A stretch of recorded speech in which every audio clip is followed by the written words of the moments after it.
Hi అండి. ప్రముఖ శివుని దేవాలయాలు, ద్వాదశ జ్యోతిర్లింగాలు.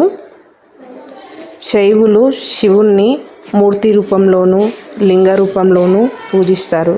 కానీ లింగ రూపమే అందులో ప్రధానమైనదిగా భావిస్తారు. ప్రతి లింగంలో శివుని జ్యోతి స్వరూపం వెలుగుతుందని శైవుల నమ్మకం.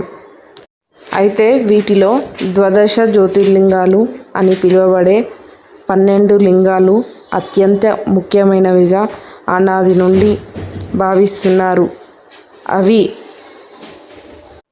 రామనాథ స్వామి లింగం రామేశ్వరము, శ్రీశైల క్షేత్రం, మల్లికార్జున లింగం శ్రీశైలం, భీమశంకర లింగం భీమశంకరం, కృష్ణేశ్వర జ్యోతిర్లింగం ఎల్లోరా, త్రయంబకేశ్వర లింగం త్రయంబకేశ్వరం, త్రయంబకేశ్వరాలయం నాసిక్, సోమనాథ లింగం సోమనాథ్, నాగేశ్వర లింగం దారుకావనం ద్వారక, ఓంకారేశ్వర అమలేశ్వర లింగములు ఓంకార క్షేత్రం, మహాకాల లింగం ఉజ్జయిని, వైద్యనాథ జ్యోతిర్లింగం చితాభూమి, విశ్వేశ్వరలింగం వారణాసి, కేదేశ్వర కేదార్నాథ్